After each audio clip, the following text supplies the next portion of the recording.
वक्फे के बाद आप सभी का हम खैर मकदम करते हैं हैदराबादी सितारे प्रोग्राम में।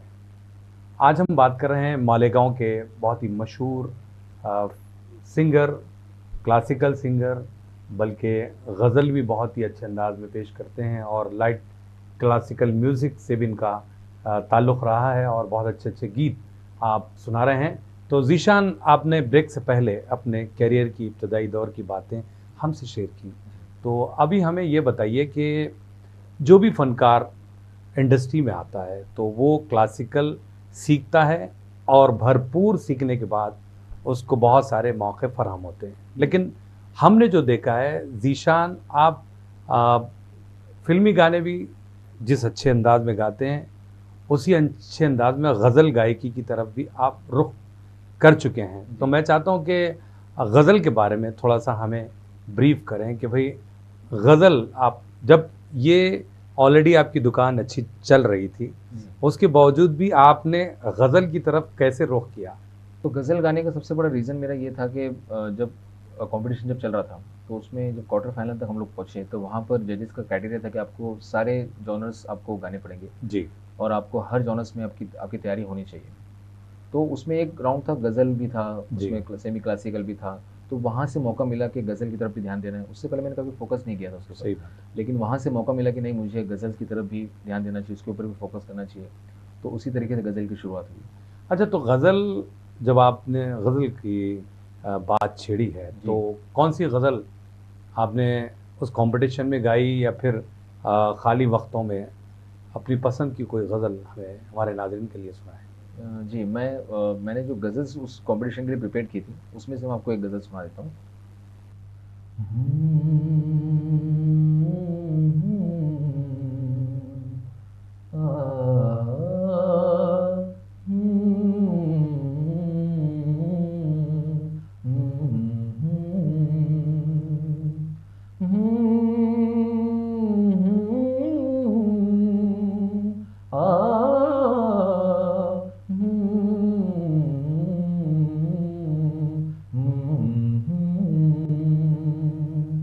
चुपके चुपके रात दिन आंसू बहाना याद है। चुपके चुपके रात दिन आंसू बहाना याद है। हमको अब तक आशिकी का वो ज़माना याद है। चुपके चुपके रात दिन आंसू बहाना याद है। ये क्या बात गज़ल है! जी। तो गज़लों की तरफ भी आप आ गए। जी। लेकिन ज़ीशान शेख, अभी गज़लों के साथ-साथ दौर बदल रहा है, दौर के हिसाब से आपको चलना पड़ेगा। जी। सूफ़ी का चलन भी बहुत ज़्यादा आम होता जा रहा है। जी, बिल्कुल।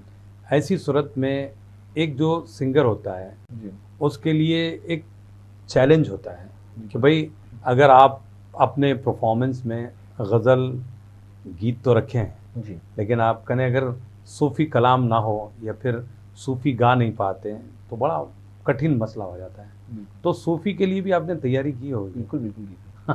जी। तो जब आप सूफ़ी म्यूज़िक को देखते हैं, तो आप क्या इमेजिन करते हैं कि भई वाक़ई ये इसका जो चलन आम होता जा रहा है, आजकल लोग सूफ़ी गाने ही सुनना पसंद करते हैं। सूफ़ी एक ऐसा जॉनर है जो जिसे बोलते हैं ना कि मौला से एक कनेक्शन होता है, एक हाँ, सूफ़ीज़्म जो होता है। तो वो लोगों में वो इसलिए ज़्यादा पसंद किया जाता है कि जब जब सूफ़ी जब हम किसी के सामने गाते हैं, तो वो एक कनेक्शन बन जाता है ऑडियंस के साथ में और वो ऑडियंस उसके साथ कनेक्ट कर पाती है। तो सूफ़ी का जो अभी चलन है वो तो बिल्कुल आम है अभी तो, और सूफ़ी भी एक ऐसा जॉनर जो हर सिंगर को अपने पास एक जॉनर वो प्रिपेयर्ड होना चाहिए वो सिंगर। वो भी काफ़ी ज़रूरी है, मैं समझता हूँ। अच्छा, सूफ़ी में आप क्या ज़्यादा कलाम गाते हैं? अगर आपको फ़रमाइश जो भी आती है ऑडियंस की जी। तरफ से, तो उस बारे में बताएँ? सूफ़ी में तो ज़्यादातर तो ज़ाहिर-सी बात है कि उस्ताद नुसरत अली खान साहब हैं और उसके बाद फिर राहत फ़तेह अली खान हैं और अभी एक नए सिंगर हैं जावेद बशीर साहब, और वो भी बहुत अच्छे मेरे पसंदीदा हैं। अच्छा, तो उनकी भी बहुत सारे सूफ़ी कलाम हैं, बहुत अच्छे पसंद किए जाते हैं। चलिए मौका भी अच्छा है, जी। सूफ़ी कुछ सुना दें आप। जी, मैं सुनाता हूँ आपको। एक सूफ़ी गाना है, बहुत लाइट सूफ़ी और बहुत इसको रोमांटिकली बनाया हुआ है। ये फ़िल्म भाग मिल्खा भाग मूवी से है। अच्छा, इसे जावेद बशीर साहब ने गाया है, शंकर एहसान लोहानी साहब ने इसे कंपोज़ किया, बहुत ब्यूटीफुली कंपोज़ किया, आपको सुनाता हूँ। ओ रंग दे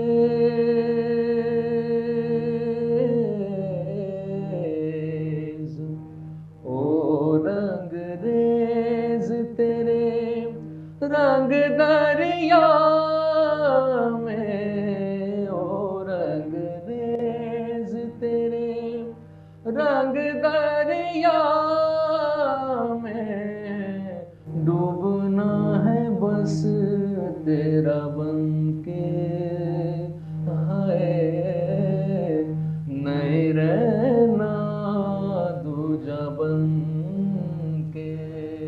क्या बात है! अपने ही रंग में मुझको रंग दे, धीमे धीमे रंग में मुझको रंग दे, सौंदे सौंदे रंग में मुझको रंग दे, रंग देना रंग देना रंग देना। हो अपने ही रंग में मुझको रंग दे, धीमे धीमे रंग में मुझको रंग दे, सौंदे सौंदे रंग में मुझको रंग दे, रंग देना रंग देना रंग देना। क्या बात है! शुक्रिया, बहुत ज़बरदस्त ज़ीशान। बहुत बहुत शुक्रिया। ज़ीशान, जब आप आज के संगीत को देखते हैं तो जी। इसमें ज़्यादातर सूफ़ी का चलन आम होता जा रहा है, उसमें सूफ़ी रंग को ही बहुत ज़्यादा अहमियत दी जा रही है और ऐसी कंपोज़िशन बहुत ज़्यादा आ रही है जिसमें सूफ़ी की थोड़ी-सी झलक हो। जी। जिसमें आपने ज़िक्र किया अरिजीत सिंह है या फिर आतिफ़ असलम है या बहुत सारे। तो अगर कुछ आपको याद आता है तो कुछ झलकियाँ हो जाएँ। बिल्कुल सही आपने कहा कि जैसे जो आज के जो गाने हैं उसमें कहीं न कहीं एक जो सूफ़ी रंग जो छुपा हुआ है, उसकी कुछ झलकियाँ आपको मैं सुनाता हूँ। जैसे आतिफ़ असलम साहब का एक बहुत ब्यूटीफुल गाना है, सलमान खान के ऊपर पिक्चराइज़ किया हुआ है। कच्ची डोरियों डोरियों डोरियों से मैनू तो बांध ले, पक्की यारियों यारियों में ओंदे ना फासले, ए नाराज़गी कागज़ी सारी तेरी, मेरे सोहणिया सुन ले मेरी दिल दियां गल्लां, करांगे नाल नाल बैठ के अख नाल अख नूं मिला के, दिल दियां गल्लां करांगे रोज रोज बैठ के, सच्चियां मोहब्बतां निभा के। फिर उसके बाद मैं आपको बताना चाहूँगा, जैसे अभी एक बहुत पॉपुलर गाना है जिसके लिए अरिजीत सिंह आप साहब को फिल्म फेयर अवार्ड भी मिला। वो गाना है ब्रह्मास्त्र एक मूवी आई थी, वो उसका गाना है केसरिया। उसका गाना बहुत ब्यूटीफुल गाना है वो, आपको बताता हूँ गाना। मुझको इतना बताए कोई, कैसे तुझसे दिल ना लगाए कोई, रब्बा ने तुझको बनाने में कर दी है हुस्न की खाली तिजोरियां, काजल की सियाही से लिखी है तूने जाने कितनों की लव स्टोरिया, केसरिया तेरा इश्क है पिया, रंग जाऊं जो मैं हाथ लगाऊं, दिन बीते सारा तेरी फिक्र में, रन सारी तेरी खैर मनाऊं।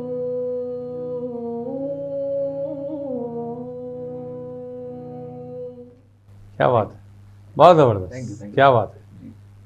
ज़ीशान, जब आप इतने अच्छे-अच्छे गाने या फिर सूफ़ी गाने भी बहुत अच्छे अंदाज में गाते हैं, जी। तो बहुत सारे कंसर्ट आपको मिलते होंगे। तो जी। हैदराबाद का हम ज़िक्र करें तो पिछले दिनों आपको चौमाला पैलेस में भी गाने का मौका जी। मिला था, उस बारे में बताएँ? वो बड़ा ही बहुत एक मेरे लाइफ़ का सबसे ब्यूटीफुल एक्सपीरियंस रहा है और उसके लिए मैं तो शुक्रगुज़ार हूँ अगेन नजमुद्दीन जावेद साहब का कि जो जावेद साहब की जो एकेडमी है, उसके ही तले ये शो हुआ था और हम जितने भी फाइनलिस्ट थे उनमें से कुछ 5 या 6 फाइनलिस्ट को मौका मिला था कि वो वहाँ पर वो अपनी कला को पेश करें। तो उनमें से मैं भी एक था। तो वो सूफ़ी और गज़ल नाइट थी। हाँ, एक हाँ। तो पहले ही वो इतने ब्यूटीफुल पैलेस है, एक तो हाँ, एक हिस्टोरिकल पैलेस है वो और बिल्कुल वहाँ पर उसका परफ़ॉर्म करना मेरे लिए बहुत बड़ी बात थी। बेशक सही बात। क्योंकि वहाँ पर बड़े-बड़े जो गज़ल गायक हैं मेहंदी हसन साहब, गुलाम अली साहब और ऐसे बहुत सारे सिंगर्स ने वहाँ परफ़ॉर्म किया है। तो उनमें से मैं भी एक हूँ कि मैंने वो वहाँ पर मैं भी अपने को बहुत खुशकिस्मत समझता हूँ कि मैंने वहाँ परफ़ॉर्म किया। सही बात है, जी। बेशक सही बात है।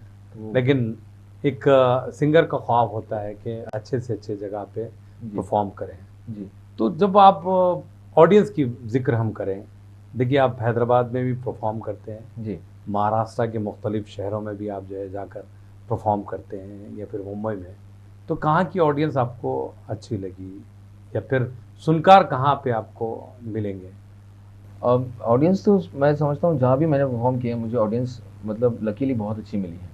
क्योंकि अभी जैसे मैं आपको बताऊँ कि हर जगह के हिसाब से ऑडियंस का टेस्ट अलग है। अच्छा, अब हैदराबाद की अगर मैं बात करूँ तो हैदराबाद में मैंने एक चीज़ नोटिस की कि यहाँ पर गज़लों का और गज़लों और सूफ़ीज़्म का बहुत एक रुझान है। लोग यहाँ पर गज़ल्स बहुत पसंद करते हैं, बजाए कि फ़िल्मी गीत के। लेकिन गज़ल्स का यहाँ पे काफ़ी अच्छा एक ट्रेंड है। तो यहाँ की ऑडियंस का एक बहुत अच्छा टेस्ट मुझे पता चला। जब मैंने चौमाला पैलेस में परफ़ॉर्म किया तो वहाँ पर मुझे काफ़ी एप्रिशिएट किया गया। तो वहाँ पर भी मुझे बहुत अच्छी ऑडियंस का एक एप्रिसिएशन मिला और अलग-अलग जगह का एक अलग एक्सपीरियंस होता है। हर किसी का टेस्ट अलग होता है। तो उस हिसाब से मैं बहुत लकी हूँ कि मुझे अच्छी ही ऑडियंस मिली है, जहाँ भी मैंने परफ़ॉर्म अच्छा। किया है। जी। लेकिन एक देखिए ज़ीशान जब आप कोई भी शहर में परफ़ॉर्म करने के लिए जाते हैं तो एक ड्रीम होता है कि भई वहाँ की ऑडियंस हमको एप्रिशिएट करें और साथ-साथ ताली बजाएँ या फिर जो है एक खुशी होती है आर्टिस्ट की। जी। लेकिन आप जो है बिल्कुल बैलेंस लेकर चल रहे हैं जी। कि सभी ऑडियंस अच्छी है। तो मैं जानना चाह रहा था कि और अच्छी ऑडियंस कहाँ की है? मतलब हैदराबाद में सुनकार ज़्यादा है या मुंबई में है, महाराष्ट्र में, कहाँ पे है? अभी तो आपने मुझे बड़ी मुश्किल में डाल दिया। तो मैं यही कहूँगा कि हैदराबाद की मैंने हुँ। एक्सपीरियंस किया कि बहुत यहाँ पे एक अलग ही मतलब डिफरेंट टेस्ट है यहाँ पे। हाँ, जो एक मतलब मैं यंगस्टर्स में भी देखा, जो यंगस्टर्स तो हैं ही और जो जो सिटीज़न्स जो हैं, जो ओल्ड सिटीज़न्स जो हैं, उनकी भी चॉइस और जो यंगस्टर्स की भी चॉइस, एक मैंने उनके अंदर एक वो टेस्ट देखा कि वो गज़ल्स को काफ़ी तरजीह देते हैं और सूफ़ीज़्म को। तो वो भी एक अच्छी ऑडियंस की एक अच्छी निशानी है कि अगर ऑडियंस का टेस्ट ऐसा होता है, तो हम जैसे आर्टिस्ट लोगों को परफ़ॉर्म करना भी अच्छा लगता है उनके सामने। जब आप शो के लिए जाते हैं तो जो भी चीज़ें सुनाना होता है, जी। वो किस तरह आप सेलेक्ट करते हैं? अब जैसे वही मैंने आपको बताया कि जैसे जहाँ की जो ऑडियंस होती है, अभी तो बहुत दफ़ा ऐसा होता है कि हम लोग कुछ प्रिपरेशन करके जाते हैं और लाइव में सिचुएशन कुछ अलग हो जाती है। तो ऑडियंस के टेस्ट के हिसाब से परफ़ॉर्म करना, अभी जैसे हम कुछ हमारे एक कलेक्शन हम लोग लेकर कुछ जाते हैं, हमारी प्रिपरेशन जो रेसेस होती है, कभी-कभी वहाँ पर सिचुएशन के हिसाब से चेंजेस भी करने पड़ते हैं। तो वो तो होता ही रहता है। सही बात जी। है। चलिए कुछ और अगर आपको याद आता हो, तो कुछ सुना दें? या बोलिए, क्या सुनाऊँ मैं आपकी चॉइस आपकी आप मुझे कह सकते हैं आपकी आपकी कुछ पसंद? नहीं, लेकिन आप अपनी पसंद से कुछ अगर आप ओल्ड मेलोडीज़ में कुछ सुनाना चाहते हैं? ओल्ड मेलोडीज़ में, ठीक है। हमको मिली है आज ये घड़ियां नसीब से,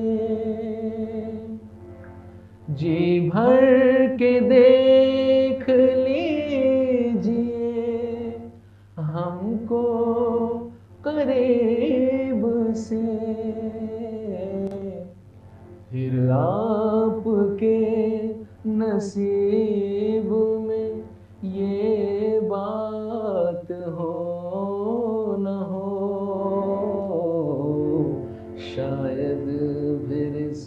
जन्म में मुलाकात हो न हो,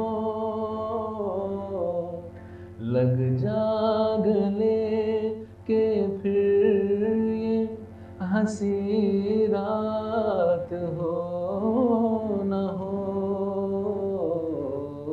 शायद फिर इस जन्म में मुलाकात हो न हो, लग जा गले से। वाह वाह, क्या बात है जीशान। अच्छा जीशान, आजकल मैशअप का दौर बहुत ज़्यादा जी, चल रहा है, इस बारे में आप क्या कहना चाहेंगे? मैशअप भी एक अच्छी चीज़ है। मतलब जैसे जहाँ पर पार्टीज़ होती हैं, जो आज की जो जो ट्रेंड है, मैं समझता हूँ कि मैशअप और एक अनप्लग जैमिंग जो होती है, बहुत सारी पार्टीज़ में लोग अभी बहुत बहुत पूरे पूरे गाने सुनने के आदी नहीं होते हैं। उन्हें मैशअप चाहिए, कुछ कुछ गाने के कुछ पार्ट्स चाहिए, कुछ गानों का मुखड़ा चाहिए, कुछ गानों के अंतरे चाहिए। तो वो भी एक काफ़ी अच्छा चलन है। तो लोगों में वो ज़्यादातर यंगस्टर्स में ये चीज़ पसंद की जा रही है कि वो पूरा पूरा गाने। और अभी तो जैसे सोशल मीडिया आने की वजह से ऐसे भी पूरा गाने सुनने के लोग आदी नहीं हैं।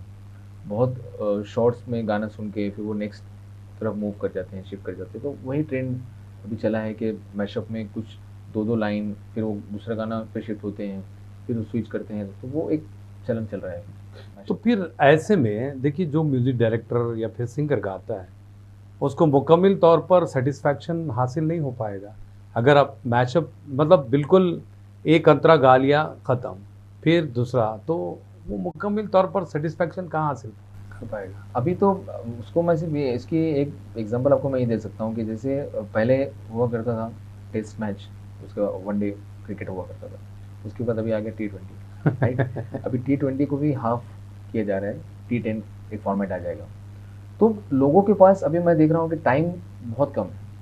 आज की जो बिजी शेड्यूल्स में लाइफ इतनी बिजी हो चुकी है, लोगों को कम टाइम में ज़्यादा मटेरियल चाहिए। तो वही चीज़ इसमें भी वही चीज़ मैं आपको बताना चाहूँगा कि जैसे अभी लोग जैसे पुराने जो लोग हैं, जो पुराने 90s के जो जनरेशन है और उसके बाद की जो, वो लोग एक हद तक पूरे पूरे गाने सुनने के शौकीन होते हैं कि वो पूरा पूरा गाना 3-3 अंतरे के गाने हैं, 2-2 अंतरे के गाने सुने, कभी कभी 4 अंतरे के भी गाने हुआ करते थे। लेकिन अभी कुछ ट्रेंड इसलिए चेंज हो गया क्योंकि उन लोगों को कम टाइम में ज़्यादा डेटा और ज़्यादा मटेरियल चाहिए, ज़्यादा एक लुत्फ़ और मज़ा ज़्यादा चाहिए। तो मैशअप का मतलब ही वो है कि कम टाइम में आपको ज़्यादा गाने सुनने को मिले। और जो गानों की जो हुकअप लाइन जो है, मेन जो लाइन्स है, मतलब जैसे अंतरा अगर कोई बहुत अच्छा खूबसूरत है तो अंतरे से स्टार्ट करते हैं, किसी का मुखड़ा बहुत अच्छा है तो वो मुखड़े से इसको अंदर जॉइन करके कुछ 9-10 गानों का एक मैशअप करके वो एक सॉन्ग लोग एंजॉय करते हैं। तो अपनी अपना सबकी सबकी अपनी अपनी पसंद है। लेकिन जीशान देखिए, अगर ऐसा चल पाएगा तो जो सिंगर है उसकी उसकी खुद की आइडेंटिटी किस तरह बना पाएगा? क्योंकि देखिए, जहाँ पर भी आप कंपटीशन में जाते हैं या फिर कोई भी प्रोग्राम में आप हिस्सा लेने के लिए जाते हैं, तो वहाँ मुकम्मल गाना हो, तभी ऑडियंस या फिर जजेस अपनी राय दे सकते हैं। जी। मैशअप के ज़रिए कैसे दें? तो मैंने वही बताया ना आपको कि जैसे जहाँ पर जो चीज़ की ज़रूरत है, जैसे वो रिक्वायरमेंट अगर अभी जैसे कुछ जैमिंग शो है, जहाँ पर ऐसी पब्लिक है जिन्हें वो मैशअप ही चाहिए, जी। तो हम जैसे सिंगर तो वहीं पे परफॉर्म करेंगे मैशअप्स। लेकिन वो ऐसी जगह परफॉर्म नहीं करेंगे जहाँ पर उसकी ज़रूरत नहीं है, जहाँ उसको पसंद ना किया जाए। तो बस वही बात है कि सिचुएशन के हिसाब से वो मैशअप गाया जाता है। हालाँकि होना तो ये चाहिए कि एक गाने का जब तक पूरा रंग ना बने, उसका एक माहौल जब तक क्रिएट ना हो, तो वो गाने का एक मैजिक क्रिएट नहीं हो पाता है। लेकिन मैशअप की वजह से क्या हो गया है कि जैसे हम लोग एक गाना जब गाते हैं, वो उस गाने का मज़ा क्रिएट होने ही वाला होता है, तब तक हम दूसरे गाने पे स्विच कर चुके होते हैं। वही तो बता रहा हूँ आपको। जी। हाँ, तो क्योंकि बस अब वही है, लोग ऑडियंस की पसंद है, हर किसी का अपना एक टेस्ट है। हाँ, लेकिन सिंगर भी बहुत ज़्यादा जल्दी में जी। है ना? आप उसको सीखने की या फिर जस्तजू करने की या फिर बस जो भी है धड़ाधड़ गा लिए निकल लो, ख़त्म, है ना? जी। ऐसा ही है। मतलब ये कि देखिए, इस तरह का चलन से आप सिंगर तो अपनी आइडेंटिटी खोता जाएगा, जी। क्योंकि किसी एक सिंगर के गाने नहीं होते, वो तरह तरह के सिंगर, तो बहरहाल उसको भी वैरायटी अपने गले में रखना होगा और अपने अपने अंदाज में गाना होगा, है ना? जी। सही बात है। बहरहाल खैर, दुनिया का दस्तूर है, ये तो चलता रहेगा, है ना? बिल्कुल। बहरहाल आप आए, एक बहुत अच्छी अच्छी बातें बताई, चलते चलते जो नौजवान सिंगिंग लाइन को अपने करियर के तौर पर या फिर प्रोफेशनली तौर पर अगर इसको चुनना चाहते हैं, उनके लिए आपका सजेशन क्या रहेगा? मेरा सबसे पहले सजेशन ये रहेगा कि आप अपने लाइफ का पहले गोल बनाइए। अगर आपको सच में अगर सिंगर बनना है तो आपको प्रॉपर हिंदुस्तानी संगीत पहले उसका बेसिक जो है वो सीखना होगा। आप बेसिक सीखिए, और जो अगर आपको बॉलीवुड गाने गाने हैं, जो जो बॉलीवुड संगीत है, पहले तो आप बहुत सारा सुनिए। जैसे कि मैंने पहले भी मेंशन किया, आपको ज़्यादा से ज़्यादा सुनना पड़ेगा। जितने आपके कानों में गाने आप जितना ज़्यादा सुन चुके होंगे, वहीं आपके अंदर से आउटपुट निकलेगा, वही आउटपुट निकलेगा। तो पहले आपको सुनना बहुत ज़रूरी है। उसके बाद आपको क्लासिकल संगीत है, जो हमारे हिंदुस्तानी क्लासिकल संगीत है, उसकी आपको तालीम हासिल करनी होगी। और उसके बाद फिर अपने ऊपर मेहनत कीजिए, अपने ऊपर बिलीव रखिए, अपने ऊपर यकीन रखिए, और एक दिन ज़रूर आपको कभी ना कभी मंजिल मिलेगी। डेडिकेशन आपको पूरा रखना पड़ेगा उसके लिए, वो ज़्यादा ज़रूरी है। तो नाजरीन, आज के लिए इतना ही। ऐसे ही ताबिंदा सितारों के साथ आपकी और हमारी मुलाकात होगी हैदराबादी सितारे प्रोग्राम में। आप अपने दोस्त और होस्ट के बी जानी को इजाजत दें। अल्लाह हाफिज। बिछड़े अभी तो हम बस कल परसों, जीऊंगी मैं कैसे इस हाल में बरसों। मौत ना आई तेरी याद क्यों आई है, लंबी जुदाई चार देना दा प्यार और बड़े लंबी जुदाई, लंबी जुदाई, लंबी